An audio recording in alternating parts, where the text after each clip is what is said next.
Tēnā koutou katoa, and welcome back to everyone. Again, I really apologise for mucking up the time, 100% my fault, but I'm really pleased to see that we've got lots of you joining again. Before I introduce our guest this morning, just a couple of housekeeping matters. The webinar will run for around 40 to 45 minutes, and we are recording it, and the video will be going up on our website later this week. You're also very welcome to ask questions throughout the webinar. We ask that you use the chat function, which is the speech bubble, and it's either at the bottom of your screen or the top of your screen, depending on how it's configured. And I will feed into the conversation those questions that you ask. So it's now my real pleasure to introduce our guest this morning. We're going to be talking with Professor Cathy Vatterott, who is Professor Emeritus of Education at the University of Missouri in St. Louis. She's also a former teacher and school principal. She's the author of 4 books, most recently Rethinking Homework, Best Practices that Support Diverse Needs. She's been researching, writing and speaking about homework in the United States, Canada and Europe for over 20 years and is considered to be an international expert on the topic. Cathy first became interested in homework in the late 1990s as the frustrated parent of a 5th grader with learning disabilities. Cathy, welcome. It's wonderful to have you here today. Great. Thank you, Nina. I love to do this. All right. So discussions about homework tend to engender some fairly strong reactions, both positive and negative. Can you talk a little bit about what the research evidence says about the benefits or not of homework for student achievement? Well, first I have to say that we really often attribute these values to homework that I'm not sure it deserves sometimes. And when I look at the diverse opinions about homework, I think a lot of it comes from this differing views of childhood. So there are people that say, oh, homework is the job of childhood. And then we have other people that are like, shouldn't children just be allowed to play, and shouldn't we let kids be kids? And then we sort of have all points in between. So that's why we have this real difference of opinion. So when we look at what the research says, it's complicated, it's inconclusive, and it's really often contradictory. So I want to talk about research, and then I also want to lay out kind of the common sense on the other side. So the research that's been done on homework has focused almost exclusively on the relationship between time spent and achievement. And the problem with that is it's not been focused on the quality of the task or the type of task. So what we know right now is that correlation is not causation. So even if we can correlate, we can't prove that that homework causes that higher achievement. There's too many other factors that are involved in student learning and performance. So what we do know, though, is there's really no correlation between homework and achievement at the primary level, and which to me doesn't make sense. Because you would think when children read, they become better readers. When they practice their math skills, they become better at math. And actually, we know that reading for pleasure correlates with higher standardized achievement at scores at all levels. So that part to me never did make sense. But we do know there's some correlation at secondary schools, but now the more recent research that has come out that started controlling for different factors found out that there really wasn't much of a relationship there. Those are more sophisticated studies, and now all of a sudden that relationship is not necessarily that strong. So what does that mean? It doesn't mean that there's no value to doing homework. What it means is there's a lot of ineffective homework out there, which definitely makes sense to me because most teachers were never trained in what is effective homework practice. So therefore, what's happening is teachers tend to do what was done to them. Yeah, I think there'll be a number of teachers across New Zealand that relate to some of the ideas that you've just raised.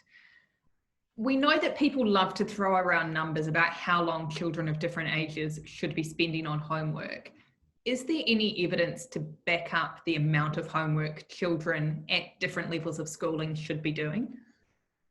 Well, first of all, time is really not the metric. There's nothing magic about minutes. And that said, we do know that frequency is more important than duration. And if your goal is to build the habit, we know that you can do that in just a few minutes a day.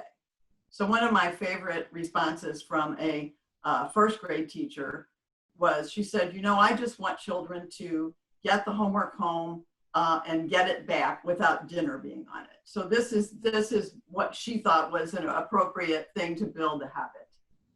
Now, we do have some evidence about the ceiling. We do have some evidence about what's the maximum amount of homework that's appropriate for children of different ages.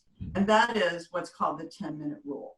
And this has been around for a long time, endorsed by a lot of educational associations.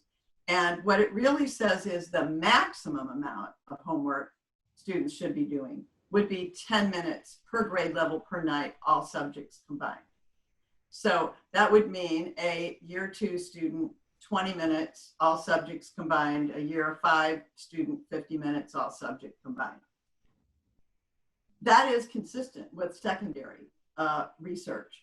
What we found with secondary is when students start to exceed that amount of time, achievement either flatlines or it goes down because that's an ineffective use of time. But we also know that learning is idiosyncratic, and we know that not all students can do that much homework and still focus on it. And so I suggest to teachers, as other researchers do, that homework be time-based, not task-based. That a teacher put a time expectation on an assignment and say, I expect this should take you 15 minutes. Don't work any longer than 20 minutes. If you want to work longer, draw a line so I can see what you've done. This really helps those struggling students who are slower workers and may take way too long to finish that assignment. So when we come to that question about how much should they do, I think it's whatever leads to a balanced life. I think students should be able to sleep as much as they need. They should be able to eat dinner with their family. They should have time each night to do a little playing or relaxing. And I think a better metric would be to add the number of hours that a student spends in school to the number of hours they're going to spend on homework, and then see if that is reasonable. So if I do that, then I'm going to ask myself, okay, should a 12-year-old have to work longer than an 8-hour day? So that to me is a better metric than saying you should spend X number of minutes. It's unfortunately not as clean cut as exercise is when they tell you we should all exercise for 30 minutes a day, for instance. Yeah, I think some really useful ideas and some really thought-provoking points for people in your answer there. So when teachers are considering whether to give their students homework, how should they be thinking about the different purposes that it might serve? Well, I believe I have identified 5 purposes for homework, and what teachers have to look at is those 5 purposes, and then which is the most valuable for the content that they're teaching, and where they are in that learning process. So we may have a different purpose when we start a learning sequence, and then as we get further along, there may be a different purpose. So one purpose is that of pre-learning, which would be for students to prepare for a lesson or to stimulate interest. Although that can be useful, I think the other 4 purposes are more useful. One of those being diagnostic, that we find out where kids are in their learning. So I might give a no-count pretest to figure out what skills or knowledge students have. I think check for understanding. Another purpose is probably the most underutilized purpose. I think we teach something and we tend to think that, oh, they got it, and then now go home and practice. Well, practice is another purpose, but unfortunately, sometimes we send work home that we tell them it's practice, but they've not fully understood it, and therefore for a particular student, this is new learning. And I don't think homework should be used for new learning. So I think practice as a purpose should only be done after we've adequately checked for understanding. And that's why I like the example a teacher gave me, that she said, I give 3 problems to check for understanding of what we covered today, and I give them 10 problems to practice what I'm sure they already understand. And then the last purpose would be processing kinds of tasks like application or synthesizing or pulling things together, which, as you can imagine, would probably be done more toward the end of the learning sequence. So if teachers keep in mind those 5 possible purposes of homework, how should they then think about what the components are of high quality homework tasks? Well, now we're getting somewhere, because this really is the gist of what we need to look at, is what makes a good task. And I, again, have identified 4 components of what I would consider to be high quality tasks. And the first is that purpose. To me, no homework should go home that doesn't have an identified learning goal. Students should be very clear about what is the purpose of the assignment. And when we ask students about that, we know that my favorite line is that students said, we think homework should be carefully selected. And I thought, well, yeah, that's great. They want to see that connection between that task and that goal. Then the second thing is it efficient for the goal? So we've identified the goal. Now we're going to say, is it efficient for the goal? And so, for instance, you have a project that you want students to do on, it could be, I don't know, any project. And you think about how much time, I think of primary students now, that we want them to make a model of something. And we think about the amount of time that takes, and does that really demonstrate the learning for that goal? When I think of secondary students, I think of having to write a 10-page paper to demonstrate writing conventions or to demonstrate research. Well, what's the goal, and does it have to be a 10-page paper? Or could we identify the same learning goals and check those goals with a shorter project? One of my favorite examples is the issue of math. We seem to think that more problems are better, and therefore, we think, well, if 10 problems are good, 40 problems are better. And National Council of Teacher Mathematics says if you can do 5 problems, you know how to do the problem. So I think that's an efficiency thing. And then also we know that from an efficiency standpoint, that application tasks are better than rote tasks. If Alexa can answer it, it's probably not going to stick as well as if we had an application task, like asking students to make an analogy of the parts of the cell and their functions instead of just naming them. And then the third thing is competence. Is the assignment doable? I'm really concerned about helping students to feel competent as learners. When I think of the progression of learning from a very young student to a secondary student, my first concern with homework, I don't want them to hate school. And then I don't want them to hate learning. And as they get older, I don't want them to hate themselves as learners. I want them to feel that they can accomplish these tasks. So what that says to us is, for this task to be doable, some students are going to need a little more scaffolding. Some students are going to need simpler tasks. And I think of this example of a secondary physical science teacher who her goal for the assignment was to demonstrate understanding of potential and kinetic energy. And she had a challenge question. And she said to her students, anybody can attempt the challenge question, but the only people that are required to attempt the challenge question are the people that are already taking geometry, because there was a lot of complicated math in that question, and she didn't want students to be overwhelmed. And then along that competence line, we want students to be able to bring back an assignment they don't understand without penalty. And then the last thing is the issue of ownership, getting to be a really big deal now with students and motivation. We tend to think as teachers that our task is infallible, that, oh, this is the task that's going to get that student to learn that material. And actually, if we would set the goal, give students choices, let them show us how they're going to learn this, I think we have a much better task. And I use the example of if we want students to memorize their multiplication tables, we might say, oh, you have to write them 3 times, although that's not how everybody learns. So I want the students to have a choice, and this one student says, I'm going to make a song, and one student says, I'm going to make a grid, and one student says, I'm going to use flashcards, and we want them to be thinking about how their learning is going to be the most efficient in that way too.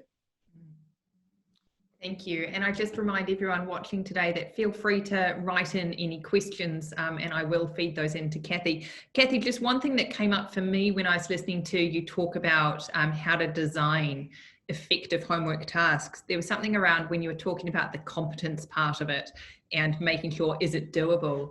And one of the things that I thought for me is that I think sometimes what we see with homework is that there's an expectation that parents are going to be supporting children with it. And there's a question about whether it's doable for the child by themselves or whether it's doable with parental input. Could you talk a little bit about that?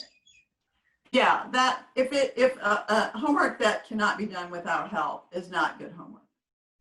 And I'm concerned sometimes that we don't get enough feedback from students about whether they had difficulty with it or not. We tend to say, here it is, do it, and then when it doesn't come back, well, why didn't you do it? I don't think we make it comfortable for students, but I also don't think we make it comfortable for parents to send back the work and say, my student did not understand this. Mm-hmm. So I think that is, and that's an equity issue as well, because we can't, not all parents either have the time or the expertise, nor should they. It's like when a friend of mine says, well, I need to teach these parents how to do this math. I'm like, no, you don't. This needs to be the child's assignment, and if the child doesn't understand it, then they need to be able to bring it back without a penalty. Mm. And that leads on quite nicely to my next question, and that's around whether homework should be graded or assessed. Right, and so should it be assessed? Absolutely. All homework should be given feedback in some way, but it doesn't necessarily have to count in the grade. And what we've learned from the research, and actually from John Hattie, who I believe is in your neck of the woods, that he did research on feedback, and what he found is that feedback is one of the most powerful learning tools for teachers. But what we know is that grades are not necessarily always good feedback. Sometimes you're not getting very much specific feedback about a grade. So my problem, and I do in full in revealing everything here, I did write a book about grading, so I do have some pretty strong opinions about grading too. And when homework is graded, there's a few problems that go into it. One is that it causes stress for kids. And just like what you said about parents helping, and that's kind of a euphemism, isn't it, for doing the work, because sometimes parents are actually doing the work. So it causes stress, it causes more helping with parents, but then, and actually downright cheating sometimes. And I have seen it before that even the honorable will cheat when overwhelmed, and which makes me very sad. So the more that homework counts in the grade, the more of an incentive it is it's more of an incentive to cheat than complete. But there's some other problems with the grading as well, and that is that it penalizes students with less than ideal home situations to do the work. And then to me, the last part that's really problematic about grading homework is that it muddies the picture of achievement, because we don't know who did it. We don't know how much help. We don't know if the students were cheating. And so as far as elementary, I think the trend is moving away from counting it in the grade, at the primary level, excuse me. And at the secondary level, if you are going to count it in the grade, I ask secondary teachers to watch the percentage. And my recommendation is 10% or less. 10% or less shouldn't sink them or it shouldn't save them. But also, as you're looking at the student's performance on homework, and then you're looking at how they perform on in-class assessments, are those two things in sync? And if they're not in sync, then that may be a clue as to whether that student is actually getting a lot of help with that homework. Schools that are moving towards standards-based grading often monitor, record, and even sometimes give points for homework, but they don't count it in the grade. They can put it in that grade book and weight it at 0%. So when we look at should you grade homework or should you not grade homework, I have a little chart that I stole from some group of educators actually in New York State. And this, when Nina pulls it up, will... Moment, hang on. I'm sorry? I'm just about to share my screen, Cathy. Oh, there you go. Okay, that's all right. That's great. I stole this from an educational service agency in New York State that I was working with. And I thought this was a great little example. And basically what it shows you about whether you should grade homework or not depends on purpose. So in other words, if you're using it for preparation or practice or checking for understanding, that's formative. And you want to give feedback on that, but you should not be grading that. But then if it's an application task or a summative task or a task that is an external assessment, then there's two little paths there that I just love, because one said, can you ensure that the work is completed independently by the student? If so, you can give feedback and grade it. If you cannot ensure that it's been completed independently, then you should give feedback, but you should not grade it. And I use the example of, say, a research paper that you give a research paper, you give students 6 weeks to do it, and you don't look at it until it's turned in. Then you're not really as sure about that independence of that work. But if I have seen your initial outline, if I have seen your rough draft, if I have seen some of your changes, I'm probably a little more comfortable saying that that was completed independently. And so I just think that's a great little tool for teachers when they're trying to decide whether an assignment should be graded or not. Because we don't have to make one policy that says no homework will be graded or that all homework will be graded. We can make those decisions on a case-by-case basis based on the task. Fantastic. And I do apologize. Some people weren't able to see that for the whole time because their screens went black when I put, I'm guessing, into full screen mode. I do apologize for that. We will share okay. It's pretty basic. Later. We're fine. It's pretty basic. So, but yes, go ahead. So something, and this is probably more geared towards the secondary school level than the primary school level, but one of the things we know that teachers often do is they will set as a homework task studying for an upcoming test or for exams. Is that a good use of homework? I think that's fine to use that as homework with some caveats here. And my first thing is, I think most students actually don't know how to study. Now, some of your best students may have got it all nailed, all figured out, but I think a lot of students don't know how to study and they need some specific strategies. And one of the most interesting pieces of research that came out recently was that practice tests are actually better for students in terms of studying than outlining or rereading their notes. And I read that and I'm like, who knew? Because we've been studying this way for a long time, but what they found out is that practice testing it activates this retrieval memory where you're pulling it out of your head, and it's actually a more effective strategy. But I think the second thing about studying is for teachers to look at is what is the nature of the test. So I remember having those history tests, for instance, that were all names, dates, places.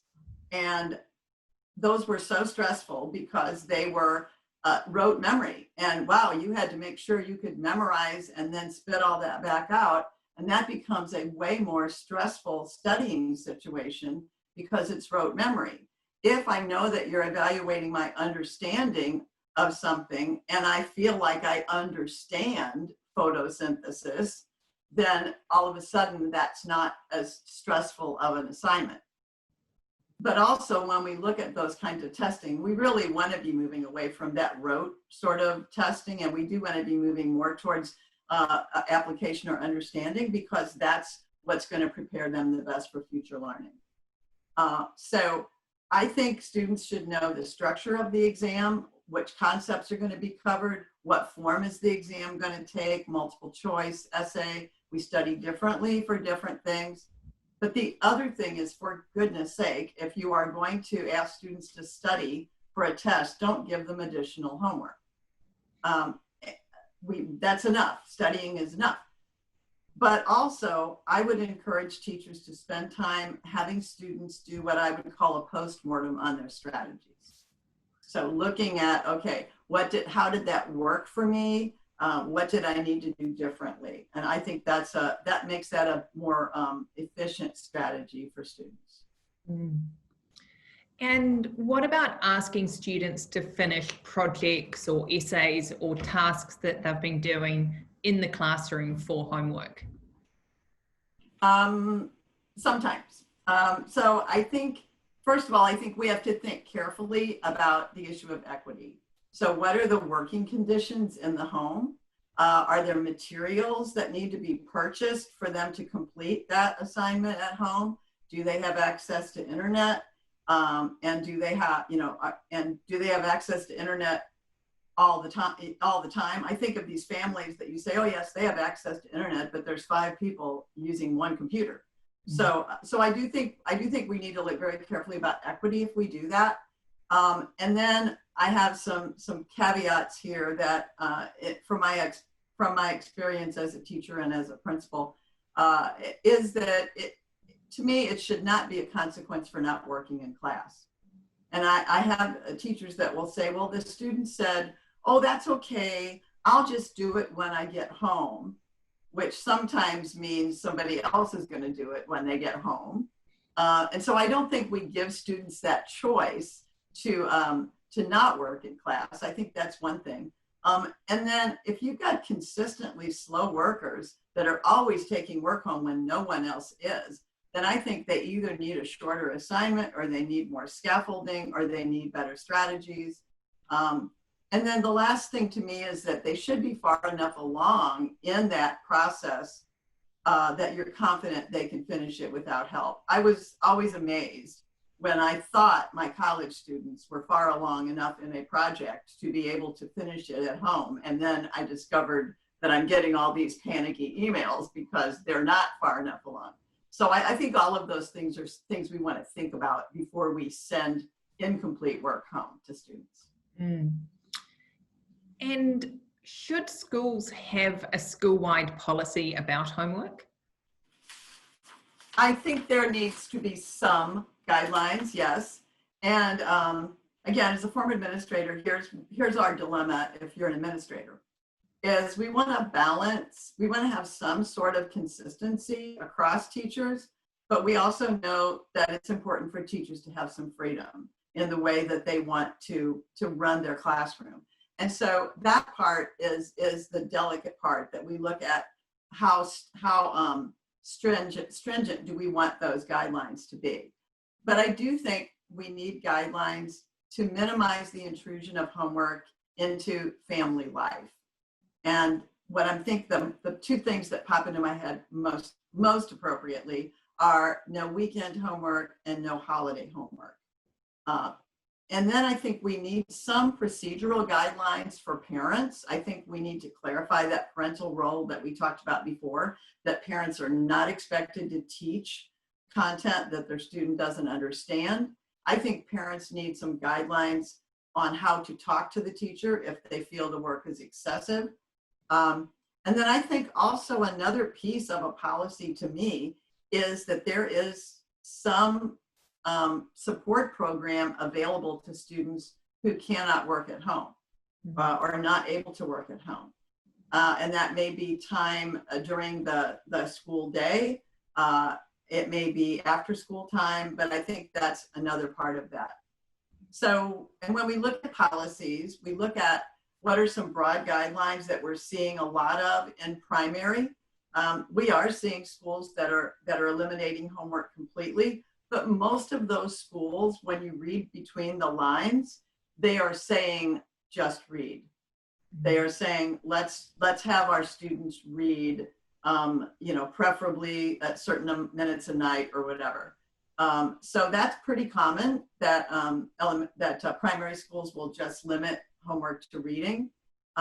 It's becoming more and more common with increasing diversity that we restrict projects being completed at home. I love this. Teacher said to me one time that she said on parent night in the beginning of the school year, I got a standing ovation for telling parents there would be no projects done at home. And I thought that was great. But also another thing that's huge is that we bar there being consequences for incomplete homework. Here we go again. I've got a student who can't work at home. There is no conditions aren't there, or they're taking care of younger siblings. And it's not fair for that student to come into school and, oh, you don't get recess, or you don't get to go to lunch with your friends because your homework is incomplete. And then the last one, which is not very common anymore, I hope, is that we don't let teachers use additional homework as punishment for class behavior. That's like, so 30 years ago. We just don't do that anymore. And so sometimes we need schools to make those kinds of policies. And then when it comes to secondary teachers, the big thing to me with secondary homework is that we require a coordination calendar of things like major tests, major projects, so that these students are not overwhelmed with so many things happening at the same time. And I also think it's important for there to be a range, at least, of how much it counts in the grade. If you're going to count homework in the grade at secondary. I worked with a school one time, and a secondary school, and we surveyed the teachers, and we found that the teachers were counting homework from 10% to 80%, and which was pretty unbelievable to the principal, who he didn't know that. But when we found that out, what we found is that that's really not good for the students, obviously, but it kind of pits the teachers against each other. So if I'm a student and I'm overwhelmed and I don't have time to get everything done, whose homework's going to get done? The one that counts 80%. And so I think those are some pretty basic guidelines. And I did in the homework book, I did have a very detailed policy that came from a school district in Canada that honest to God had every single thing you could ever think of in that policy for what homework, what they wanted to say about homework. And it was really well done. And then I will just say this, that 20 years ago, hardly anybody had a policy, or if they had a policy, it was homework should be meaningful. And now we are seeing more schools, I would say the majority of schools, having some kind of meaningful policy about those specific things that I just talked about. That's brilliant. Thank you. Well, we're fast coming to the end of our discussion with Cathy this morning. So just if you have any last minute questions that you would like to ask of Cathy, please do send them through. Cathy, I just wonder if, to finish, you might be able to provide people with sort of your top 3 things that you wish teachers knew or know about homework and the role it should be playing. The top 3 things I wish they knew. I think one is that their task is not infallible, and to give students choices about what they do, that learners differ, and that we should not be sending the same assignment home to all kids and expecting that to work for all kids. And then third, I would say to please clarify to parents that it is not their job, that homework is not their job. And I don't think parents even realize that they are doing their students a disservice when they help too much. And most teachers, I think, would prefer to have an accurate picture of what students know or don't know. That's brilliant. Thank you, Cathy. You've provided us with lots of incredibly valuable information. And I know for me, having been a trained teacher and teaching at secondary school, I don't think I ever really, during my training or really when I was actually in schools, got any guidance on how I should be approaching homework. So it's incredibly useful to have your knowledge and expertise. And just to everyone listening in, Cathy has written a couple of guides for us. They're available on our website, one around homework in primary schools and one around homework in secondary schools. So I do highly recommend those to find out more about what Cathy's been discussing. And Cathy also has a fabulous website. I believe it's thehomeworklady.com. Is that right, Cathy? Yeah, just Homework Lady, right. If you Google Homework Lady, you will get to the site, and there's resources and things on there as well. Brilliant. Well, Cathy, thank you so much for talking with us today. It's been an absolute pleasure to host you and to get your knowledge and expertise in the area of homework. We really appreciate it. Great. Well, thank you. I love doing it. It's been very fun, and you've been great too. Oh, well, thank you. And thanks everyone for tuning in, particularly during your school holidays. We really appreciate you taking the time, and we hope you have a wonderful rest of your holidays. Goodbye.